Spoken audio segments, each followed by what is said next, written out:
Buenas tardes. Damos inicio a la quinta sesión del séptimo ciclo de narrativa del siglo XXI. En este caso vamos avanzando en la línea temporal por las fechas de nacimiento de los autores y estamos ya en 1978, que es el año en que nace Pablo Gutiérrez. Enrique Álvarez de Villalobos, que es uno de los pilares de este ciclo por todas las gestiones que lleva a cabo, ¿no? Entre ellas la de ir configurando la próxima página web con todos los materiales, se va a ocupar de analizar El cobertizo, novela aparecida en 2025. Enrique Álvarez de Villalobos, en fin, es profesor de enseñanza media, se encuentra en Cantabria y ahora mismo pues está preparando una tesis doctoral sobre Antonio Muñoz Molina. Cuando quieras, Enrique. Bueno, muchas gracias Fernando, como siempre, por la presentación y por seguir adelante con este proyecto un año más y ya afianzándonos, como comentabas, en esa página web que tenemos en proceso. Y nada, yo arranco ya con la presentación. Entonces, aquí he traído bueno, un breve índice, simplemente pues para indicar los 6 puntos sobre los que quiero que gire la presentación. Me detendré especialmente en el segundo, también el más interesante para situar una trama, para quien no la haya leído, se esté acercando a este material sin haber leído la novela, para que se sitúe y pueda comprender bien de qué vamos a hablar o de qué voy a ir hablando después. Luego ya, bueno, pues me echaré un vistazo a la técnica narrativa para destacar un poco esa mezcla entre narración y diálogo.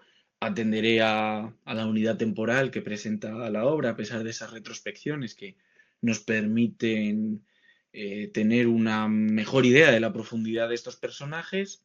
Después ya comentaré el objeto del título de la novela, ese cobertizo, ese espacio simbólico que recorre todo el texto. Y me gustaría terminar a modo de conclusión, pues lanzando una idea sobre qué categorización pienso yo que se le puede dar a esta novela, pero también con la idea de que luego en un turno de intervenciones pues podamos discutir si es acertado o no. Antes de empezar directamente a hablar de Pablo Gutiérrez, del autor, pues yo sí que me gustaría comentar que a este autor llegué un poco por casualidad, allá por 2018, cuando estaba empezando mis andanzas en la revista Contrapunto, y por la sinopsis de la novela decidí que el primer mes que participaba yo en esa revista iba a reseñar Cabezas cortadas, que es una novela, bueno, de la que ahora hablaré un poquillo. Y conocí a este autor que me llamó mucho la atención, que está muy en la línea de Isaac Rosa o Lara Moreno, autores que conocemos muy bien en este ciclo, pero que sorprendentemente pues todavía no habíamos incluido a nuestra nómina. Así que bueno, pues el cobertizo me pareció una buena manera de introducirlo en nuestro corpus y de poder traerlo a este ciclo. Pablo Gutiérrez, pues es andaluz, nacido en Huelva en 1978, es licenciado en periodismo, pero trabaja, como yo, como ha dicho Fernando en la presentación, como profesor de secundaria, de lengua castellana y literatura, en un instituto de Sanlúcar de Barrameda, en la provincia de Cádiz. Además de eso, bueno, pues ha desarrollado su carrera literaria. Empezó en 2008, año que le otorgaron el premio Tormenta. Se lo dieron bueno, este premio yo no lo conocía, parece ser que está asociado a la Feria del Libro, o que estuvo, porque creo que ya, hasta donde yo sé, ya no se sigue dando, pero tenían una categoría de jóvenes voces o voces emergentes y en 2008, como digo, pues Pablo Gutiérrez tuvo la oportunidad de ganarlo, ¿no? Con ese texto de Rosas, restos de alas y otros relatos, que es un libro de relatos. Entonces, bueno, como comentaba, pues la obra de Pablo Gutiérrez, bueno, pues ya suman con este los 9 libros dedicados a la narrativa. Comenzó, como decía, en 2008 con Rosas, restos de alas y otros relatos, después Nada es crucial en 2010 y Ensimismada correspondencia en 2012. Aquí cierra el ciclo en la editorial Lengua de Trapo y pasa en el mismo año, en 2012, a publicar Democracia, esta vez ya en el sello de Seix Barral. Y precisamente es esta novela la más conocida de Pablo Gutiérrez, o al menos cuando uno hace una búsqueda de bibliografía sobre el autor, es sobre la que más estudios se han hecho, precisamente porque bueno, trata el colapso económico de 2008, o más bien las consecuencias del colapso económico de 2008, y crea un personaje, bueno, pues que lo echan del trabajo y empieza, siendo una víctima, vamos a decir, del capitalismo, pues trata de convertirse en todo lo contrario, ¿no? Podríamos decir, en un victimario y aprovecharse de este sistema. No desvelo mucho más, pero bueno, los derroteros de la novela van por ahí. Esta novela sí que la destaco porque, bueno, pues son varios los críticos los que la sitúan como uno de los primeros textos de un ciclo de novelas en la literatura española que han girado en torno a esta crisis de 2008 y que muchos de ellos son los que estamos leyendo en estos ciclos. Como decía antes, autores pues como Isaac Rosa, incluso Sara Mesa, de la que hablamos la semana pasada, o Lara Moreno, que son referentes también para Pablo Gutiérrez. Después de este libro en 2012, bueno, publicó Los libros repentinos en 2015 y Cabezas cortadas, que era la que yo decía que fue la primera que leí de las suyas en 2018. Luego publicó una novela juvenil, El síndrome de Bergerac, en 2020, por la que le dieron el premio DB de literatura juvenil, lo que ha logrado también que el nombre de Pablo Gutiérrez pues, se conociera un poco más, ¿no? Y bueno, ya por último, antes de este del cobertizo que vamos a comentar, que se publicó en 2025, como todos los de este ciclo, publicó en la misma editorial en la que ha publicado el cobertizo, La navaja suiza, La tercera clase, que es una novela bastante breve que está ambientada en el mundo de un instituto precisamente de la provincia de Cádiz, pero que va a tratar de reflejar esa tercera clase. Dentro de la novela hace un juego, porque es una clase de tercero de secundaria, que además es un grupo pues muy disruptivo porque vienen de familias desestructuradas y por eso además conforman esa tercera clase. Entonces, bueno, como vemos la narrativa de Pablo Gutiérrez se mueve siempre girando en torno a lo social, girando en torno a la denuncia, podríamos decir social, política, como estos otros autores que os he mencionado. En una entrevista que le hacían en público el 21 de diciembre de 2018, precisamente por la publicación o a raíz de la publicación de Cabezas cortadas, le decían, escribir solo sirve si no lo va a leer nadie, que es una cita de Cabezas cortadas. Ahí indica reflexión a María. María es el personaje que escribe el cuaderno que conforma la novela de Cabezas cortadas. ¿Es ahí hacia donde se dirige su literatura? Y él contestaba, espero que no, pero me temo que algo hay. Esa es la parte más conflictiva de mi literatura, porque sé que son libros complejos y que en cierto sentido te dejan sin aliento si te los tomas como yo quiero. Puede que no sea así, pero el personaje pretende llevarte hasta sus últimas consecuencias y eso excluye muchas lecturas. Bueno, aquí está hablando de esta novela en particular, pero yo siento, y pasó también con Democracia y los libros repentinos, que voy quitando posibles lectores. Lo inteligente sería que no lo hiciera probablemente, perdón, lo inteligente sería que no lo hiciera probablemente, pero lo que escribo se corresponde con este camino. Una vez que sé que para mí esto no es un producto alimentario, que mis facturas las pagan otras cosas, que haya 2000 más o 2000 menos, tampoco te creas, ¿no? En el sentido de que él va a hablar de lo que tiene que hablar, de lo que quiere hablar, sin tener en cuenta la posible comercialización de esa literatura o no, porque, bueno, digamos que su vida está cubierta o sus gastos están cubiertos por el trabajo como profesor. Entonces es un punto de vista interesante. Hoy en día que además los libros que leemos tienen también un proceso de marketing importante, que un autor diga esto en un diario, bueno, pues bastante conocido. Y quizás ahora podemos atar cabos de qué puede haber pasado porque ya no publican Seix Barral y publican una editorial mucho menor como La Navaja Suiza. Y sus libros tienen mucha menos repercusión en esta segunda editorial que en la anterior. Pero bueno, yo quisiera, bueno, antes, perdón, de pasar a comentar el texto, quería traer también, bueno, esta otra pregunta que le hacen en la misma entrevista, donde ahonda en esta cuestión, ¿no? Me interesaría más que me lo contaran los lectores que se escapan, ¿no? Esos lectores que no pueden seguir con sus libros o no se pueden acercar a sus libros porque la temática o el estilo automáticamente los expulsa. Probablemente sea porque mi literatura es incómoda, en ocasiones demasiado complicada, y eso debería achacármelo a mí mismo. Pero otras porque plantea ciertos temas que a lo mejor solo me interesan a mí. Puede que porque va en contra de las expectativas del lector. Eso lo tengo claro. Y aquí los referentes con los que él se relaciona. A Isaac Rosa también le pasa mucho y le pasa a Bachirves. Escribir en contra de lo que el escritor espera es arriesgado, pero me parece una actitud muy meritoria. Bueno, este apunte pues para que comprendamos también el sitio desde el que escribe Pablo Gutiérrez y bueno, también ese personaje en cuanto a la literatura que él pretende crear como escritor. Ahora sí, paso al segundo punto en el que vamos a analizar las relaciones familiares que se establecen en el cobertizo. Es uno de los asuntos centrales. Presentaremos también los personajes y podremos hablar por eso un poco más un poco más adelante de la trama. En el cobertizo va sobre una familia, vamos a decirlo, sobre un día en una familia. Esta familia, como se puede ver en la imagen, bueno, está formada por Jaime y José, no son pareja, son hermanos, pero bueno, no encontraba la forma de representarlo mejor.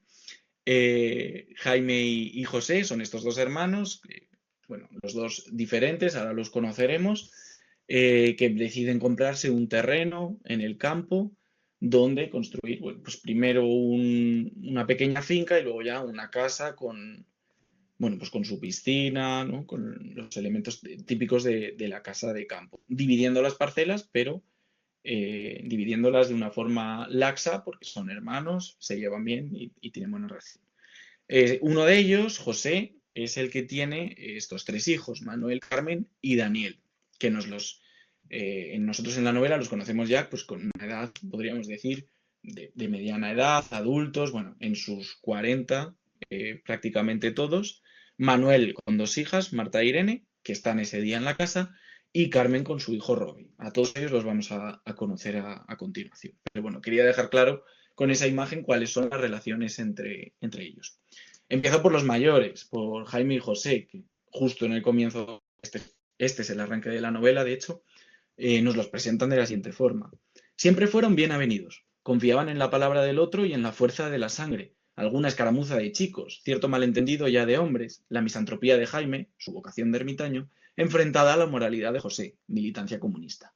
Nada que no se resolviera con un vaso de vino al final de la jornada. Eso, al comienzo de la novela siempre se nos va a poner sobre el papel que Jaime y José tenían muy buena relación, eran muy distintos, pero eran dos hermanos, bueno, pues que mantenían una relación muy estrecha. El siguiente personaje por orden de edad es Manuel, el hermano mayor, ¿no?, de los hijos de José. Manuel, 40 años, el cuerpo robusto de quien brega con las manos, dos hijas, 15 y 13, nómina, deudas, una separación, un juicio, una pensión alimenticia que no alcanza a pagar todos los meses, el compromiso, las ideas y la tenacidad de una cultura obrerista asimilada a través de su padre. El credo de aquella casa era la lucha de clases, pero sin teoría exculpatoria, sin personalismo ni mitificación. Una lucha original sostenida sobre el rencor y los madrugones. Manuel va a heredar esa vena familiar eh, obrera o con conciencia de clase, y eso lo vamos a ver a lo largo del texto. También sobre la presentación de Manuel nos podemos hacer una idea de cuál es el estilo en las partes narrativas de la novela, y a eso llegaré más tarde. Es una narración muy ágil que se da mucho juego con la enumeración de elementos, y eso va a ser algo característico en todas las novelas de Pablo Gutiérrez, es una marca de su estilo. Después vienen, bueno, las hijas de Manuel, Irene y Marta, a las que nos presentan de la siguiente forma. Irene y Marta vagaron hasta las hamacas, como avatares de Instagram. Marta, 15 años, Irene, 13, imitándola en todo desde que entró en el instituto. Marta era esbelta, la misma herencia de huesos, nadie diría que tuviera 15 sino alguno más. La verdadera edad apenas asomaba cuando reía o protestaba y se olvidaba de su imagen. Irene, menuda, tripa de niña pequeña, observaba a su hermana como una estrella distante. En su rostro se adivinaba la tristeza y el ridículo, la herida de haber abandonado el juego prematuramente y no saber qué hacer con el tiempo sobrante.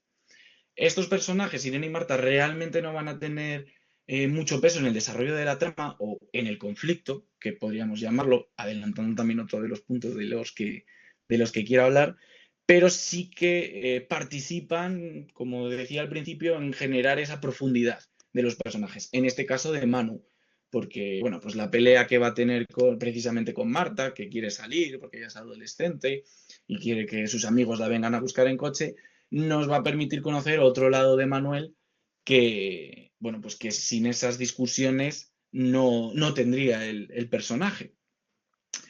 La segunda hermana, por orden de edad, es Carmen. Carmen, casi 40, la ligereza de un cuerpo lleno de ángulos, un hijo, 7, las obligaciones del trabajo y la crianza, la pequeña angustia, no demasiada, de una juventud que ya se ha ido. También la risa contagiosa, la broma, el saludo de campanillas cada vez que entra en el aula, el afecto con el que se inclina la manera oriental para hablar con un alumno de recién llegado, aquel profesor de reemplazo que apareció por el instituto y con el que tuvo una aventura indecorosa, un par de meses de romance, un descuido, un creciendo dentro de ella. Profesor infiel que se marchó al terminar el curso, regresó a su ciudad lejana y a la novia de siempre. Intercambiaron algunos mensajes. Él supo que estaba embarazada, inquirió con angustia. Carmen le aseguró que el bebé no era suyo, fingiendo una mundanidad que no le correspondía, y siguió adelante con el estoicismo del desamor consciente. No me conviene, no volveré a saber nada de él, pero a cambio tendré el tesoro de un bebé precioso. Todo que incluido, todas estas líneas son una sola oración. Como decía, un estilo muy dado a la enumeración. Además, en esta novela quizás acrecentado por una de esas cuestiones del estilo de las que quiero hablar, que es la focalización del narrador.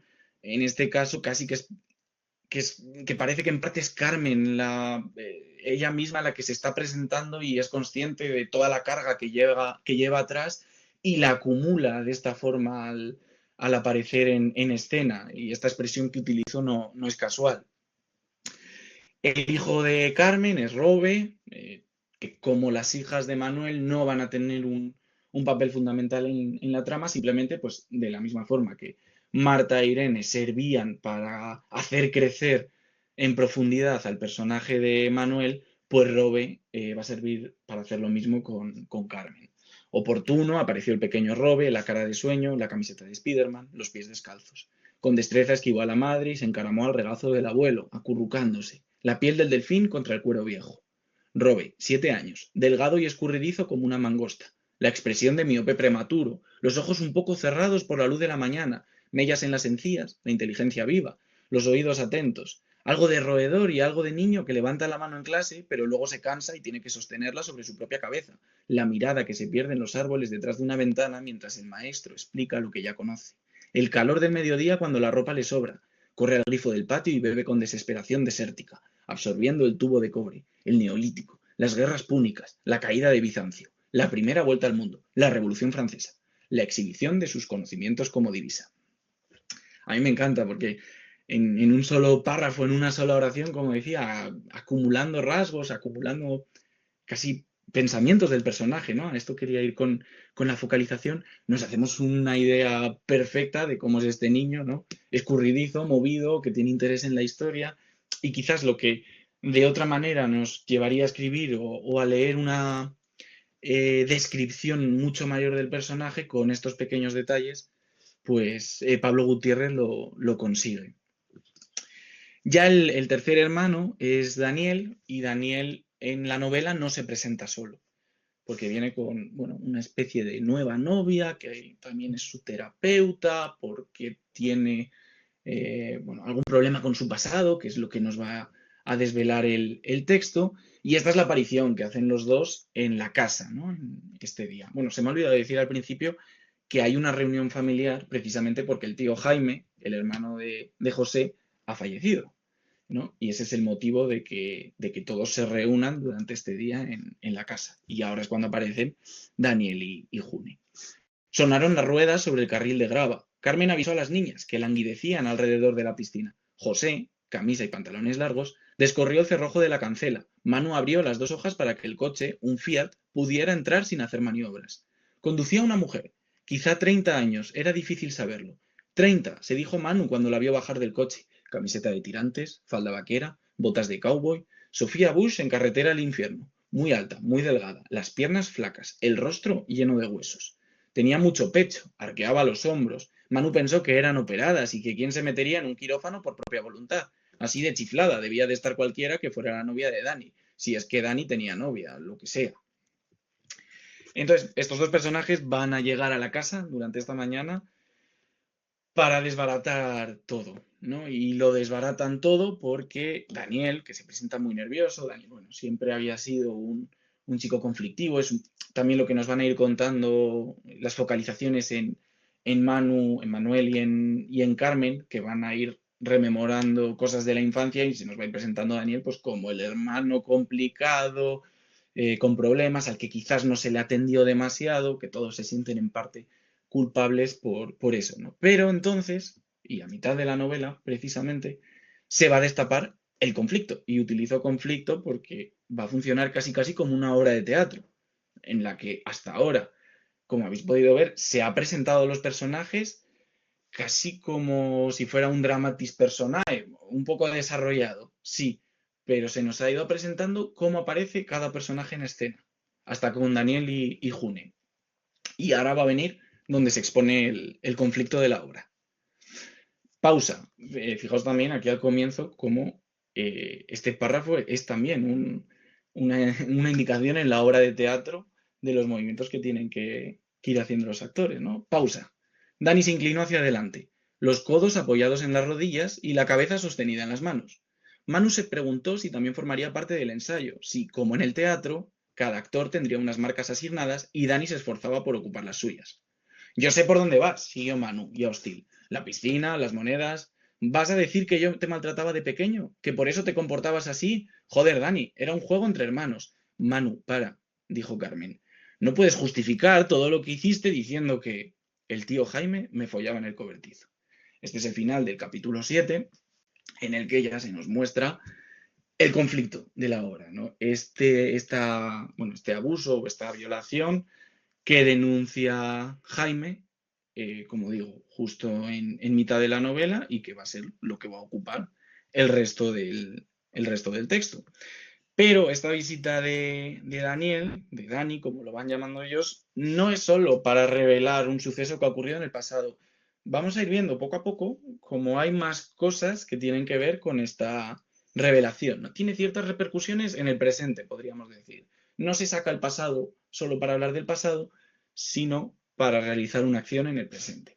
Aquí está hablando June con los hermanos. Les está intentando convencer de que hay que curar a Daniel. June, bueno, pues antes de ser novia, o bueno, no queda muy claro si es novia o no, porque ellos mismos lo ponen en duda, pero sí que es su terapeuta o comienza siendo su terapeuta, pero parece ser que se implica mucho en la terapia de su paciente, ¿no? Y ella, para que la sanación se produzca, la sanación, eres una hechicera.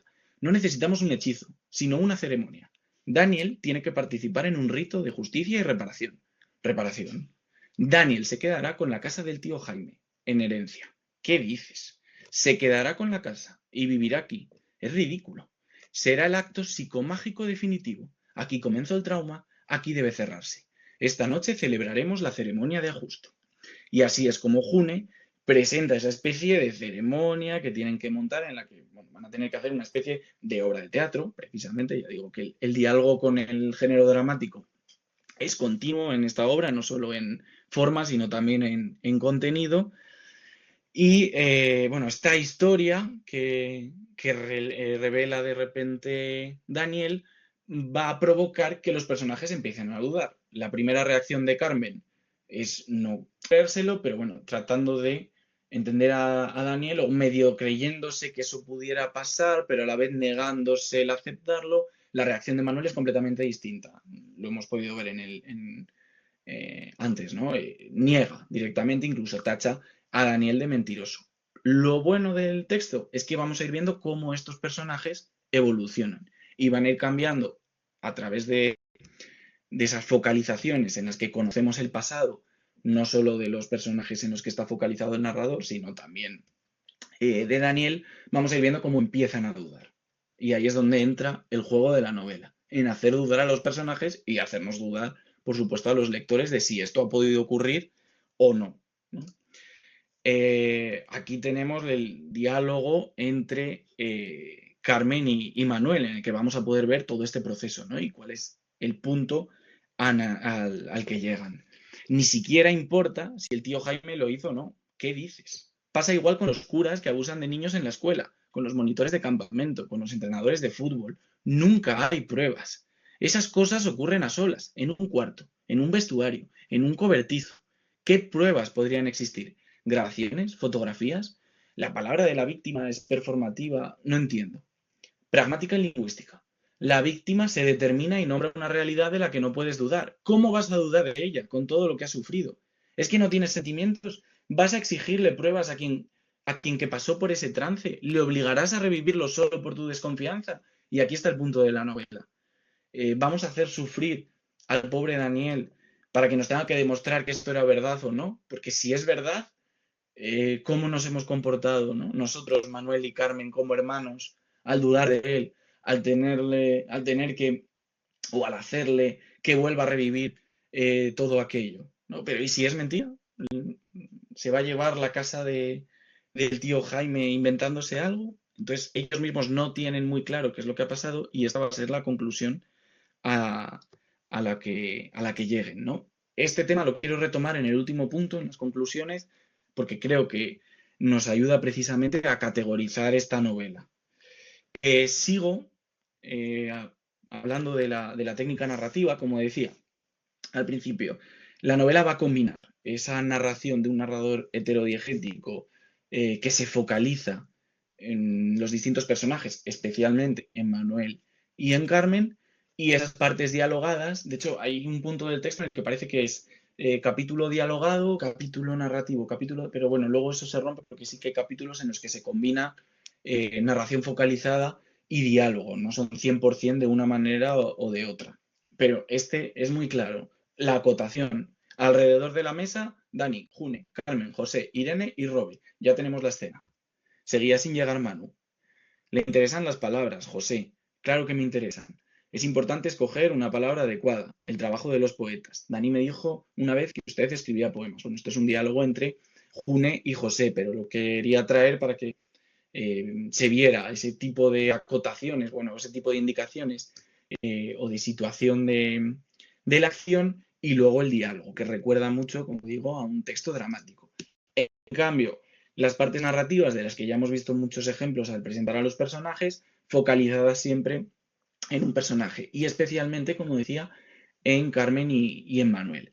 Esta es una focalización en Manuel, cuando ya está empezando a dudar de si eso que cuenta Daniel sobre el tío Jaime es verdad o es mentira. ¿Había pureza y dignidad en esa clase de amor? ¿El velo de la cultura le otorgaba una justificación moral, un sentido correcto al dolor, la depredación del alma del niño, el niño al que se follaba aquel viejo marica en el cobertizo? No puede repetir esa frase, no puede recrearla en su cabeza. Dani, pobre Dani, ¿fue eso lo que te hizo el tío Jaime? ¿Fue tu tutor sentimental, como en la Academia de Atenas? ¿O fue una bestia que te reventó las tripas mientras nosotros no hacíamos nada para salvarte? Esto se lo pregunta a raíz de un comentario que recuerda que le hacían los vecinos a su tío, ¿no? Que lo llamaban precisamente viejo marica. Y también se empieza a preguntar, porque Daniel también lo deja entrever de esa forma, que no era tanto un abuso, sino que era una relación entre ellos dos, ¿no? Como vemos, el asunto, el conflicto, se llega a enturbiar mucho precisamente para que como lectores dudemos ya de todo, ¿no? No tengamos una idea clara de si eso pasó o eso, eh, como digo, no pasó. Este aspecto teatral que yo empezaba destacando en esta sección es algo sobre lo que también han reparado, bueno, los críticos y los periodistas que se han acercado al texto. En esta entrevista en el Diario de Sevilla, precisamente, su entrevistador, bueno, pues le preguntaba sobre esta estructura teatral que tiene a priori la novela. Y Pablo Gutiérrez respondía: tiene una estructura teatral porque tiempo y espacio se dan de forma continua y la trama está muy concentrada. De los personajes vamos a saber lo justo, aunque hay saltos hacia atrás para darles profundidad. Pero lo que nos interesa es lo que queremos saber de esa línea de tiempo. Y a diferencia de otras novelas anteriores mías, tiene mucho más peso el diálogo. O sea que era algo buscado precisamente para poder darle continuidad a ese tiempo y espacio, ¿no? Tiempo y espacio que son precisamente las unidades que nos quedan por comentar ahora mismo. Antes de eso, como decía, que tanto en forma como en contenido el teatro está muy presente. Bueno, aquí he hecho una lista, no voy a leer todos los textos, ahí quedan para a quien le interese, pero las referencias al mundo del teatro, al mundo de la dramaturgia, son continuas, ¿no? Desde acotaciones puramente teatrales, como la de la página 20, la referencia al teatro de cámara, sillas, luces, tarima, de la página 30, las referencias a obras de teatro, ¿no? Se menciona ahí un tranvía llamado Odiseo en la 44. June se marca una disertación sobre Jodorowsky para justificar el tipo de terapias que lleva a cabo, ahí en la página 66. Eh, También como el teatro forma parte de la terapia que propone June en la 74. Referencias, ¿no? Fin de la comedia costumbrista, bueno, como Carmen cierra el telón y expulsa patadas al público, la página 142. El jardín de los cerezos, también otra referencia a otra obra dramática y, bueno, también otra explicación de cómo funciona ese acto psicomágico que quiere organizar June, que no es más que una obra de teatro que tienen que, es como que los hermanos tienen que asistir a lo que sufrió Daniel con el tío Jaime, ¿no? Ahora ya sí, paso a comentar las dos unidades que quedan, ¿no? La unidad temporal, como decía, al final esta novela, al funcionar como una obra de teatro, es curioso porque va a respetar las unidades aristotélicas, ¿eh? Y vamos a tener esa unidad de acción, esa unidad de espacio y esa unidad de tiempo. Unidad de tiempo porque la novela arranca con el amanecer o la mañana del día en el que todos se reúnen y termina, es verdad que en el último capítulo va un poco más allá, porque no nos dice explícitamente cuántos días más allá va, pero bueno, sí que intuimos que ha pasado bastante tiempo, pero el capítulo anterior es la noche misma de este día. Y como vemos ahí, la página 18, el café ya estaba frío, mañana de verano, el campo amarillando detrás de los caminos. Un viento ligero movía los tallos silvestres allá en las pistas de tierra que llevaban a la finca, las cunetas sucias de plásticos y resto de poda. Nos sitúa en la mañana. Página 60. José bebía un vaso de vino, al fresco. Le gustaba tomar una manzanilla antes del almuerzo, quizás dos. Ya estamos antes del almuerzo en la página 60. No era una tarde de verano denso, no era una tarde de canícula y siesta imprescindible, pero aún así se durmieron enseguida los dos bebedores, José en camisa y calzoncillos, June borracha y en bikini, las botas y la falda allí perdidas. Página 69, la hora de la siesta. Sigue avanzando el día. A última hora de la tarde, Dani y June salieron del cuarto, abrazados. Carmen seguía husmeando mientras los demás jugaban la eterna partida de Monopoly. Página 111. Anochece. Nubes rosas avanzan en el horizonte. Es que son indicaciones, perdón que interrumpa, pero es que son indicaciones tal cual de texto dramático. Los últimos rayos de sol se desangran sobre los montes en un rompimiento exagerado. Púrpura y añil sobre el cielo más dramático posible. Escenografía tardorromántica. Continuamente referencias a una puesta en escena. Carmen acuesta a su hijito, Irene en la cama de al lado. Los primos comparten el cuarto. Cuando llegue Marta le dirá que duerma en el sofá para no hacer ruido. La página 149, ya estamos en la noche. Y ese acto psicomágico, precisamente, por supuesto, se tiene que desarrollar como buen acto psicomágico en la noche, ¿no? Cuando ya ha caído el sol. Y el espacio va a funcionar de la misma manera. Tenemos una unidad de espacio, ¿no? Salvo el episodio en el que Manuel abandona la finca porque tiene que llevar a su hija y ya se toma un gin tonic en la costa. La historia siempre se desarrolla en el mismo espacio, ¿no? En esta finca, en esta casa. Bueno, también es verdad que en la piscina, pero bueno, dentro de esa finca. Y en cuanto al espacio, bueno, al comienzo de la novela conocemos el origen de esa finca, ¿no? Cuando hubo que repartir la herencia, hicieron tres partes, una para cada hermano y la tercera para ambos. Pequeña fortuna conjunta con la que comprarían un terreno compartido, como recién casados. Se pusieron de acuerdo en un baldío a buen precio, alejado de la carretera principal, pero allanado y con boca de riego. Suficiente. Las fincas se maltrataban. Era la oportunidad de tener una casa de campo, jardín y frutales. ¿Por qué no un huerto? ¿Por qué no una piscina? ¿Acaso los obreros no merecen el privilegio del cloro y el azulejo? En esta finca compartida es donde Jaime va a levantar un cobertizo porque decide que quiere irse a vivir allí, que no tarda tanto en ir a trabajar y así puede disfrutar de esa nueva adquisición de los dos hermanos. Ahora bien, el espacio que importa, o el punto, ¿no?, en el que la novela tiene sentido y sobre todo el título, es en el cobertizo. Y precisamente porque el cobertizo va a ser el foco en el que ponga la atención el lector, porque es donde parece ser que está escondido o se guarda si de verdad lo que está contando Daniel sobre el tío Jaime es verdad o es mentira. ¿Quieres una prueba? Quiero que te vayas de aquí si no puedes demostrar nada, y no hay nada que puedas demostrar. ¿Habéis sacado las cosas del tío Jaime? ¿Habéis ido a su casa? ¿La habéis limpiado? ¿La habéis ordenado? En el cobertizo había un armario, uno de metal, un armero de cazadores, con llave.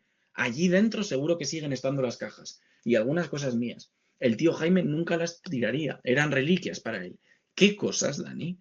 Esta pregunta realmente nunca se llega a responder. Sí que hacen suposiciones, sobre todo Manuel, de qué es lo que puede haber allí dentro, también intentando justificar al tío Jaime. Bueno, pues si me encuentro material pornográfico, bueno, pues oye, es lo que hacía la gente en su época. Eso no quiere decir que haya hecho nada con Daniel, ¿no? Entonces, inmediatamente se va a poner el cobertizo en el punto de mira. Una vez que abran el cobertizo y encuentren lo que hay dentro, lo que piensa el lector es que va a quedar resuelto este conflicto.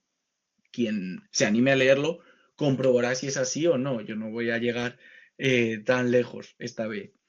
Entonces este cobertizo, como digo, va a empezar a ocupar la cabeza de los hermanos, y en esas partes de narración focalizada nos encontramos pasajes como este. La caja. Si la encontraban, ¿qué probaría eso? Que las coleccionaba, que guardaba revistas pornográficas en el cobertizo. Era un hombre igual que todos. Buscaría las mismas cosas en un tiempo en el que el recurso se conseguía en los kioscos. A saber lo que guardaban los ordenadores de las personas más pulcras de su claustro de profesores, tan equilibrados e intelectuales. Una caja, dos o 20, ¿qué importaba? Esta es Carmen, ¿no?, intentando reafirmarse en que no querría decir nada lo que encontrasen en ese cobertizo sobre lo que pudo o no pudo hacer su tío. No es hasta el final de la obra que los personajes irrumpen en ese lugar. No voy a desvelar más sobre el final, sí que, bueno, digo que entran en ese cobertizo para realizar ese acto psicomágico, y lo que encuentren o no, pues yo ya no lo comento. Manu golpea la puerta de metal, consigue que los gondes se venzan, ya están dentro. Luz, es un cuarto amplio y bien ventilado. Paredes de obra, techo de chapa que se sostiene sobre vigas de hierro a la vista.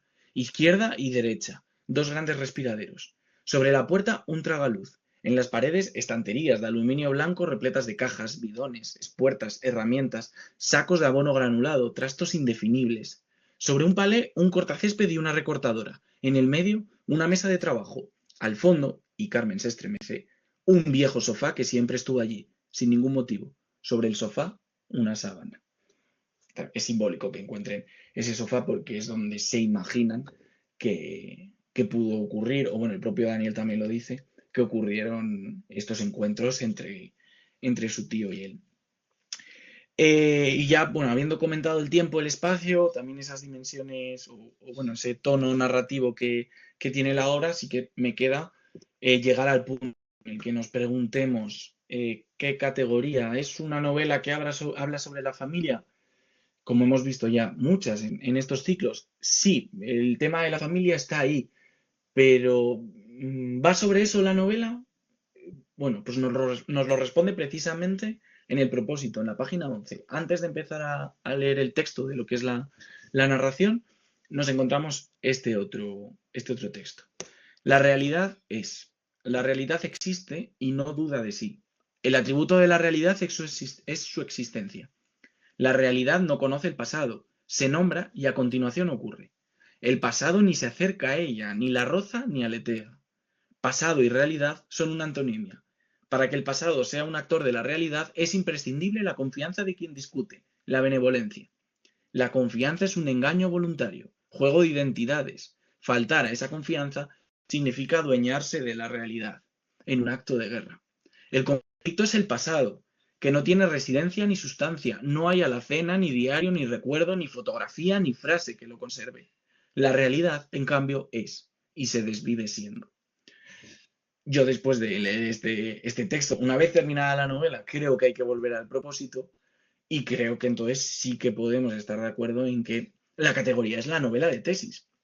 Pablo Gutiérrez lo que está intentando es poner una acción en la que se demuestre que el pasado no tiene nada que ver con la realidad, porque el relato es el que construye la realidad. Si ese relato tiene algo que ver con el pasado, no, no tiene sentido, ¿no? No hace falta que concuerde, ¿no? Son antónimos, pasado y realidad son antónimos.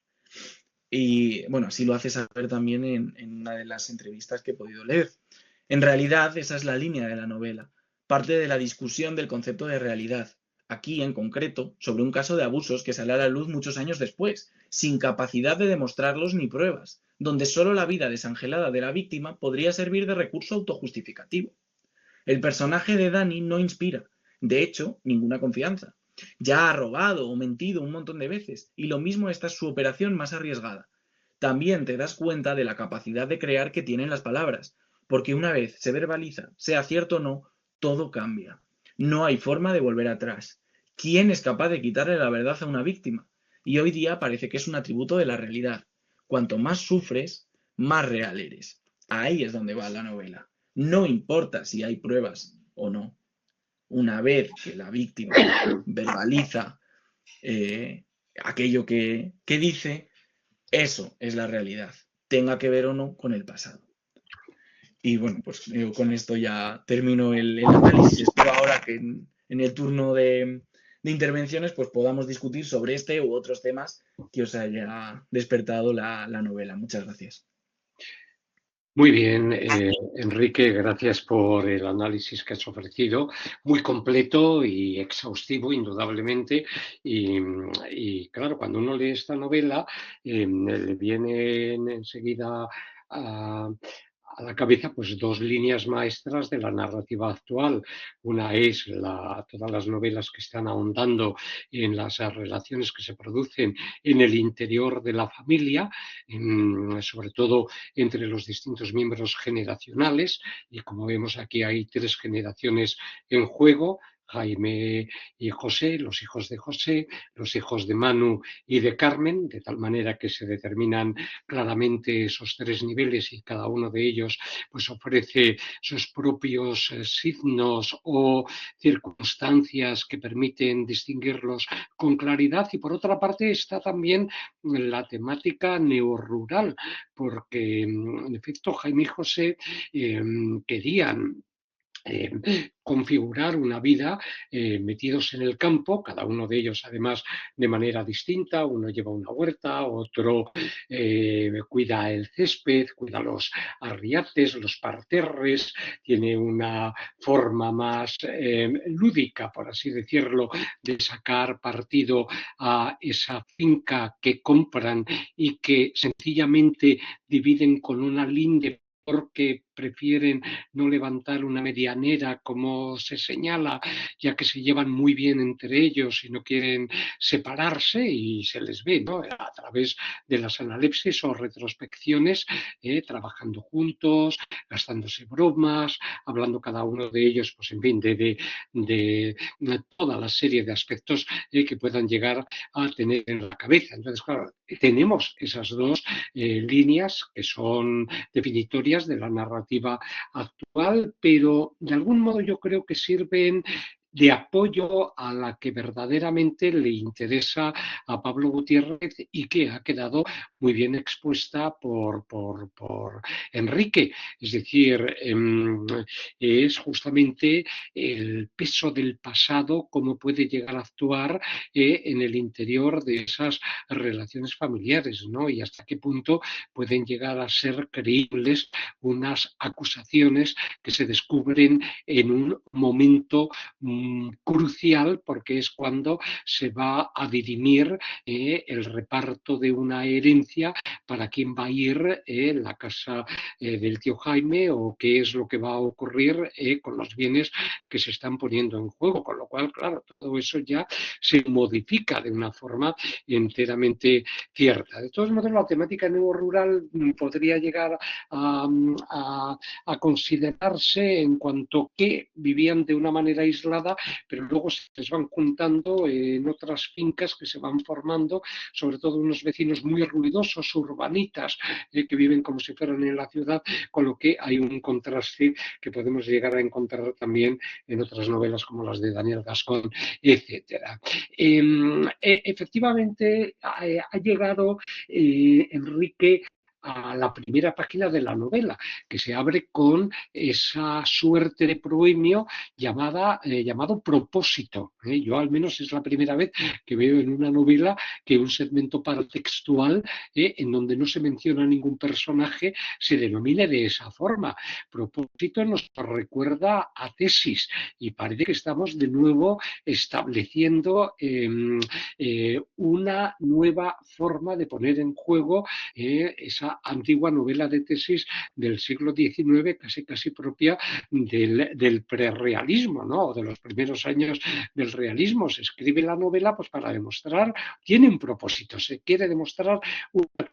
En este caso, la tesis va y gira en torno al valor que se debe conceder a la realidad. Ojo, porque Enrique ha leído, yo creo que los textos que resultan cruciales a este respecto. Yo hubiera leído quizá primero el del propósito porque en él encontramos, lo tenéis ahí, la realidad no conoce el pasado, se nombra y a continuación ocurre. Es decir, que toda la posibilidad de que uno sea creído o no está dependiendo de la capacidad que tiene de nombrarlo.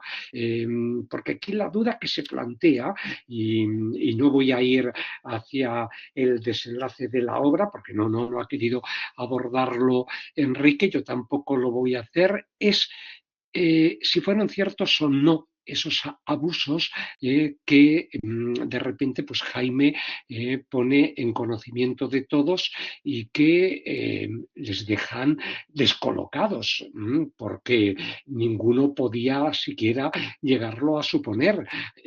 Dani era el preferido del tío Jaime, que no tenía hijos, jugaba con él en la piscina, le tiraba a la piscina haciendo una suerte de salto de bomba y luego se tiraba con él, se lo llevaba al cobertizo y ya a partir de ahí, claro, comienza la ambigüedad de los dos hermanos.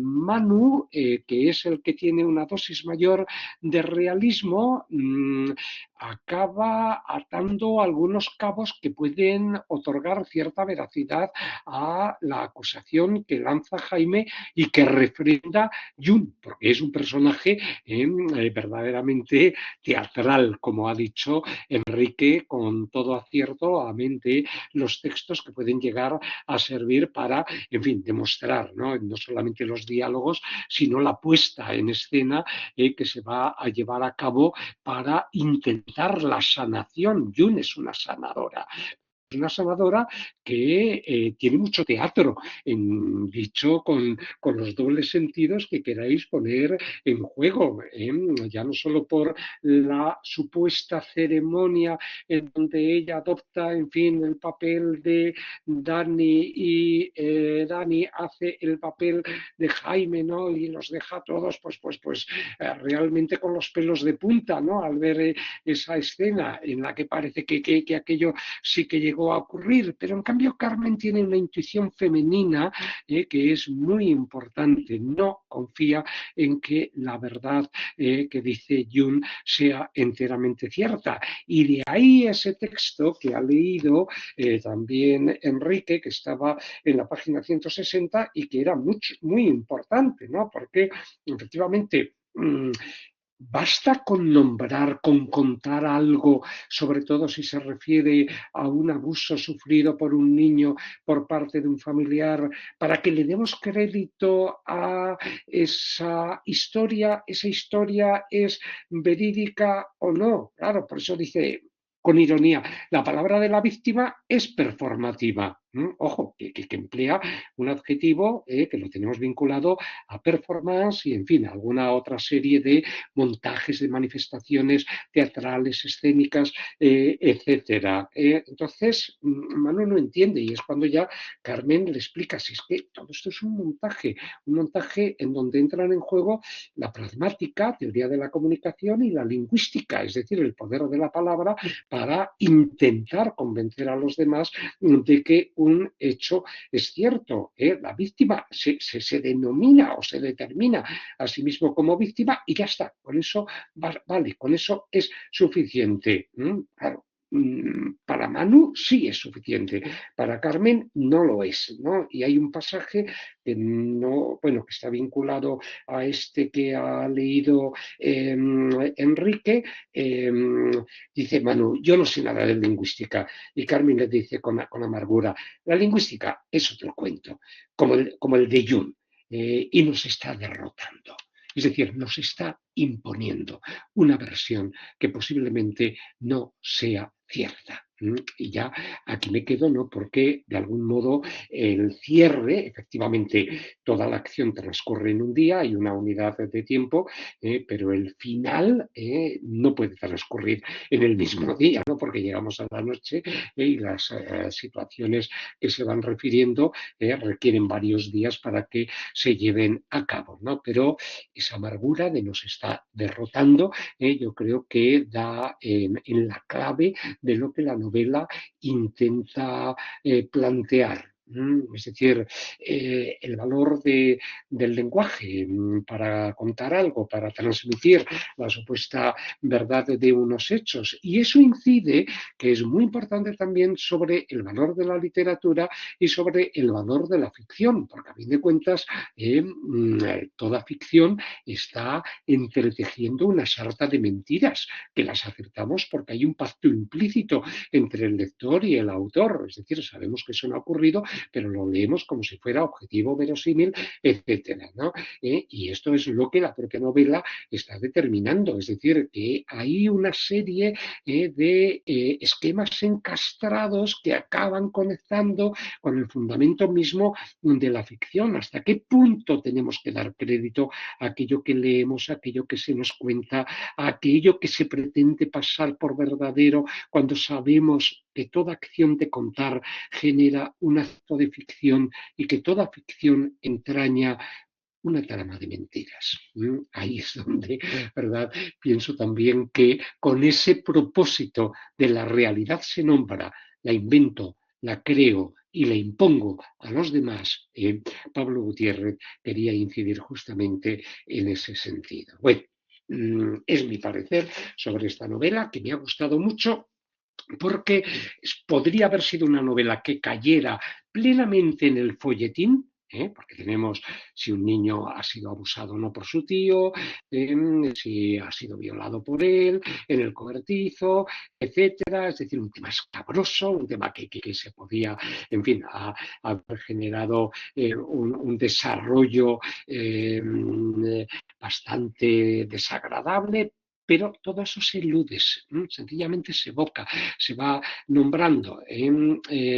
Pero no cae en el folletín por una cuestión que ha señalado también Enrique. El recurso de lo dramático se basa en las continuas elipsis de los hechos. Como transcurre en un día, hay numerosas retrospecciones, analepsis, pero son muy breves, es decir, que no llega a profundizarse realmente en toda esa serie de circunstancias del pasado. Se van dejando caer, ¿no? Y eso es lo que permite efectivamente que la zona, ¿no?, más, digamos, desagradable, ¿no?, de la novela, por la escabrosidad del asunto que se aborda, quede en un segundo plano. Y hace bien en que quede en un segundo plano, porque nos plantea unas dudas sobre ese hecho. Manu acaba convencido, pero Carmen, como habéis visto, nos está derrotando. No se fía para nada de Jun. Bueno, en fin, Enrique, te cedo la palabra por si quieres añadir algo a lo que he señalado en este breve análisis que pretendía, en fin, complementar un poco el tuyo.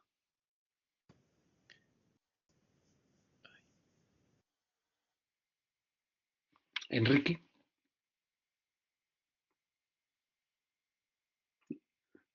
No sé, no parece que esté ahora mismo conectado porque no veo se está reconectando, debe de tener problemas con Enrique. Sí, ya veo que estás conectado. ¿Has estado siguiendo el desarrollo de mis cavilaciones? Perdón, Fernando, me he venido a Te has hablar metido en el cobertizo desde el y no ordenador de mi padre sabías. porque no sé qué ha pasado con el mío, que se ha quedado, que no me deja poner el micrófono. Bueno, pues ya has salido del cobertizo, nos alegramos. Yo sí que quería comentar una de las cosas que, la primera que hablabas de sobre si es novela neorrural o no, que yo también me lo pregunté, pero claro, al final como eh, lo rural no juega mucho papel, más allá de que es donde se sitúa la finca, que es en el campo, pero no se problematiza lo rural, me llevaban a llegar a la idea de que no sería la etiqueta quizás conveniente para categorizar esta novela porque no se problematiza, no es sobre lo que gira la historia. Está situada en lo rural, pero como que no gira en torno a eso. Conforme. Lo que ocurre es que sirve para, de algún modo, acotar marcos de relaciones con la narrativa actual, ¿no? Yo tampoco la he asignado a esa categoría, pero son tantas las novelas, ¿no? Que implican, pues eso, el retiro, ¿no? En el campo y las acciones que ocurren allí, que de algún modo parece que participa de esa serie de hechos. ¿Has visto la ambigüedad hacia la que yo he dirigido el análisis? Sí, era simplemente bueno, porque fue también el proceso, ¿no? Al pensar en la categoría, yo sí, ¿no? Sí es sobre lo rural.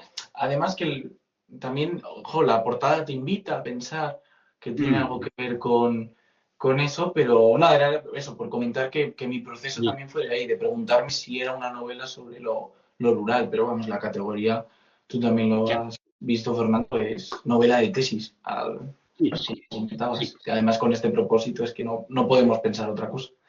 Efectivamente, sobre sí, la realidad que se cuenta o se dice tiene que ser aceptada como verídica, sin más ni más, ¿no? Que es lo que hacen Dani y Jun al aparecer de una forma tan justa, ¿no? En el momento en que se va a repartir una herencia, y de repente sacan a colación la historia del abuso. Nada hace que nos tengamos que decidir por una por si es cierto o es una falsedad. Pero bueno, yo creo que esa es la ambigüedad fundamental también sobre la que Pablo Gutiérrez quería avisar. Bien, se han ido oyendo ya algunas personas, no sé si algunos de los presentes, Manuel si quiere comentarnos algo sobre estos asuntos de los que estamos ahora aquí enredando. Sigo siendo Enrique, que no había entendido bien la pregunta con la ambigüedad. Pensaba que te referías Vale. a la categorización. Yo es que No. La ambigüedad creo me que refería a que entramos casi en un terreno medio filosófico, lingüístico, pragmático, que son disciplinas a las que se está remitiendo, porque ¿cuáles son las certezas que podemos llegar a tener sobre aquello que se nos cuenta cuando no se nos ofrecen pruebas fehacientes de que eso ha ocurrido en verdad? Entonces, claro, todo queda en el aire. claro, es que si no quedas en el aire, se Claro. caía la tesis. Sí, ahí está, efectivamente. Pero la tesis es si es verdad o no que se han cometido abusos. y no es que da igual que sea verdad o no, que sea verdad o no. No, yo creo que es si la realidad que se cuenta tiene que ser admitida como cierta, solo por el hecho de ser contada y porque está girando en torno a unos abusos. Claro. ¿Sabes? Es decir, por eso digo que nos está enredando el texto en una suerte de círculo del que es bastante difícil de salir. Por eso las referencias a la lingüística y a la pragmática que hace Carmen en ese texto de la página 160 que tú has traído. Lo que pasa es que ella lo dice con ironía. Oye, es que nos está comiendo el coco, está Jun. Y Dani, pues claro, le lleva la corriente y vienen aquí a hacer un montaje, una performance que es la que hacen en verdad. ¿Eh? Y con eso intentan vendernos la moto. Es decir, de algún modo esa sería la, la, la, el fondo de a donde la obra nos quiere llevar. Tenemos que creernos aquello que se nos cuenta y yo por eso me lo he llevado hacia el valor de la ficción, porque ya sabemos que toda ficción está construyendo pues, un repertorio de hechos, pero que no son ciertos, que nunca han ocurrido, que esos personajes no han existido. Y entonces ahí hay ya muchos vasos comunicantes en donde no sabríamos por dónde tirar, ¿sabes? Pero vamos, que sería para mí el mérito de esta novela. La ambigüedad, la elipsis, la valoración de lo que es cierto o no es cierto en aquello que se cuenta. No sé si te he dejado un poco descolocado también a ti, Enrique. No, no, sí, sí, conforme Sí, con el y a tuyo. lo mejor le doy demasiadas vueltas, pero me parece además, por lo que he visto de Pablo Gutiérrez y lo que has contado tú al principio, por esa novela que estábamos comentando de Reme, etcétera, de las 30 novelas que lee, que él reflexiona bastante sobre el poder de la ficción, y ahí es donde veríamos, ¿no? A lo mejor una posible línea de análisis. Que, claro, en los sobrinos, en Marta, que tiene 15 años, en Irene, que tiene 13 años, pues a lo mejor podría llegarse a ver reflejado, porque Marta quiere que le crean en aquello que dice. Irene, en cambio, aún está en una edad un poco incierta de la adolescencia, pero es la que está más unida a Carmen. Es decir, que de algún modo las generaciones, la tercera generación, se sienten identificados con sus mayores. Robe con el abuelo, con el que siempre está. Irene con Carmen y Marta con Manu, con el padre. Entonces, habría una serie de conexiones en donde las generaciones, esta sería temática de la familia, van pasando toda esta serie de ideas o de conceptos o de nociones de una generación a otra. Bueno, bueno, Conchi creo que se marchó. José Luis, Manuel, no sé si la ha leído, quiere comentar algo. Sara.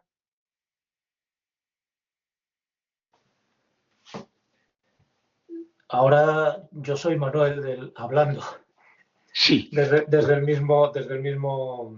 misma conexión.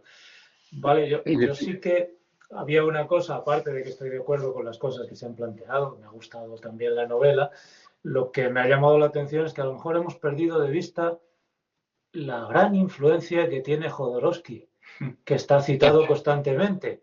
No, Mm, no es una broma mía, no es una broma mía. A ver, yo me ya. estaba planteando, ¿qué ha pasado para que arranque el drama? Que ha muerto el tío Jaime. Sí. Entonces la familia está sometida a un duelo. ¿Cómo va a vivir el duelo la familia? ¿Con las fases clásicas del duelo?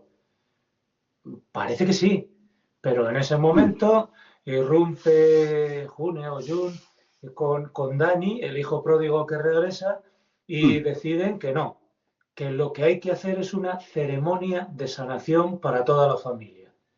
Y a partir de ese momento, y de todas las citas a Jodorowsky, y yo he sido discípula suya, y él decía, etcétera, etcétera, etcétera, se impone la teoría psicológica de Jodorowsky hasta tal punto que para aceptar la pérdida, primero tratan de ver qué deuda mantienen con el muerto, o al revés, qué deuda mantenía el muerto con alguno de ellos, tienen que asumir que esa persona no está y necesitan un acto psicomágico. Ese acto psicomágico, esa obra de teatro que representan en el cobertizo, sería la que tiene que hacer que lo que está sosteniendo Dani pase a ser la realidad. Y justo en ese momento, si hay un personaje que ya ha evolucionado, que es el de Manu, por las sospechas previas, la evolución del personaje de Carmen se produce justo en el acto psicomágico, cosa que me llamó mucho la atención.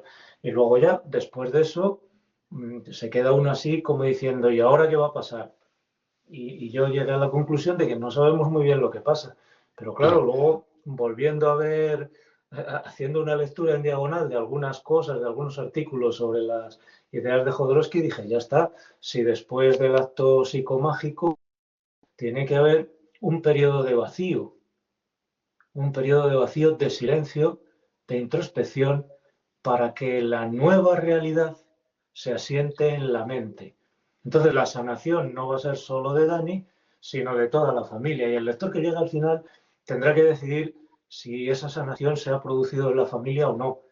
Esa era una cosa que me llamaba la atención. Nos está haciendo entrar también en este juego el autor, porque no puede ser gratuita toda esa presentación en la parte más compleja o donde la acción se va a decantar para un lado u otro de la novela.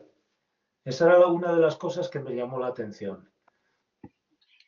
En efecto, sí, ¿no? El final abierto conduce a todas las reflexiones que has estado planteando, ¿no? Y está bien que hayas incidido porque es verdad que es un hilo conductor en la mención continua de Jodorowsky que impone, porque es el término que hay que emplear, Jung a todos los miembros de la familia alegando esos supuestos abusos o abusos reales cometidos por el tío Jaime sobre Dani o Daniel, como le gusta decir a ella, ¿no? Con lo cual ya está también tergiversando. Al cambiar el acento del nombre, está tergiversando la identidad de la persona que aparece allí. Bueno. Muy bien, Manuel, gracias por tu intervención. Y si no hay ninguna intervención más, yo creo que Enrique tiene que poner cierre a esta sesión, que ha sido muy rica, ¿no? Porque la novela, desde luego, tenía muchas aristas y creo que a todos nos ha llamado, nos ha captado, ¿no? El interés por las distintas disciplinas y perspectivas con que las va entramando. Enrique, cuando quieras. Nada, yo bueno, sí que poner de relieve que yo creo que además este pequeño debate que hemos tenido lo demuestra, porque merece la pena leer el texto porque va más allá del texto. Quiero decir que luego se necesita un periodo para digerir tanto la tesis como todas estas cuestiones que hemos estado poniendo en juego, que es un texto bastante rico y que merece la pena acercarse a él, no solo al cobertizo, sino a otras de las novelas de Pablo Gutiérrez.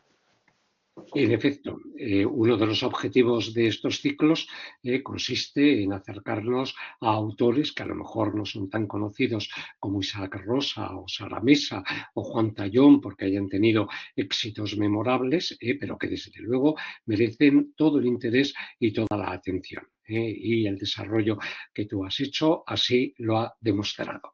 Muchas gracias, Enrique, y pongo ya cierre a la grabación. Buenas tardes.